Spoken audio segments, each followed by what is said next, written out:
गांव के बाहर एक पुराना कब्रिस्तान था। लोग उसके बारे में फुसफुसाते थे, कहते थे वह जगह भूतिया है। बिली, लूसी और रोहित डरते नहीं थे। वे गांव के सबसे बहादुर बच्चे थे। एक दिन बहुत गर्मी थी तो उन्होंने सोचा, चलो कब्रिस्तान घूमने चलते हैं। जैसे ही हम अंदर गए, हवा ठंडी हो गई। पेड़ हिल रहे थे लेकिन हवा नहीं चल रही थी। टूटी हुई कब्रों पर परछाई नाच रही थीं। क्या तुम्हें आवाज सुनाई दे रही है? लूसी ने फुसफुसाते हुए कहा। जमीन से एक धीमी सी गूंज उठ रही थी। ऐसा लग रहा था जैसे हवा हो, लेकिन हवा नहीं थी।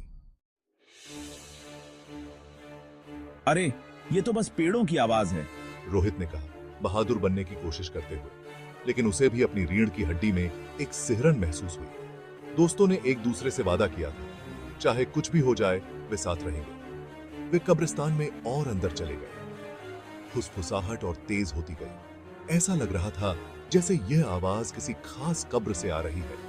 एक कब्र जो बेलों से ढकी हुई थी। चलो देखते हैं, बिली ने कहा। उसकी आवाज घबराहट से भरी हुई थी। उन्होंने बेलों को हटाया तो एक पुरानी कब्र का पत्थर दिखाई दिया।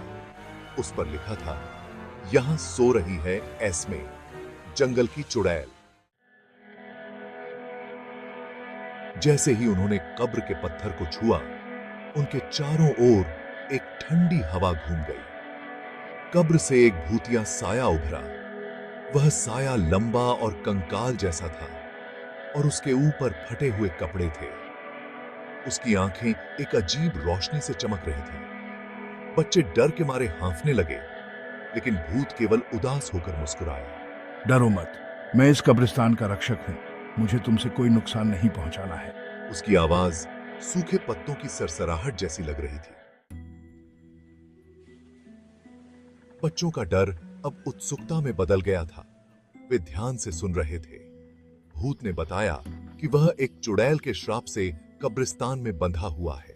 एस्मे, जंगल की चुड़ैल ने मुझे और बहुतों को श्राप दिया था। हम यहाँ फंसे हुए हैं, हमें शांति नहीं मिल रही है।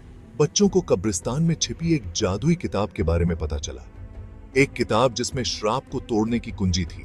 तुम लोगों को वह किताब ढूंढनी होगी, तभी हम आजाद हो सकते हैं।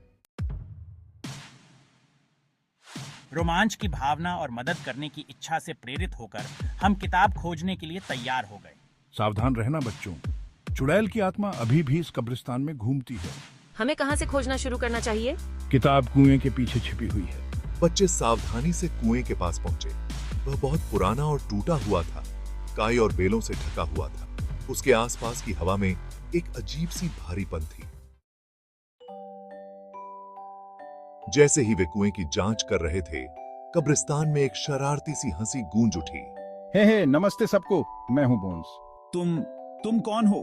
मैं इस कब्रिस्तान को अपनी हथेली की तरह जानता हूँ। चलो, मैं तुम्हारी मदद करता हूँ। सच में बहुत बढ़िया रहेगा। मेरे पीछे आओ। बच्चे एक मददगार मिलने से राहत महसूस करते हुए हड्डी के पीछे पीछे चल पड़े। वह झाड़ियों के एक समूह की ओर भागा जा रहा था। उसकी हड्डियां हर कदम पर खड़खड़ा रही थीं। मेरे पीछे आओ सब लोग, यहाँ से एक गुप्त रास्ता जाता है। वाह, ये तो इन सब पेड़ पौधों से बिल्कुल छुपा हुआ है। ये अंदर से कितना अंधेरा और संकरा है। मकड़ियों के जालों से बचकर रहना, यह हर जगह है।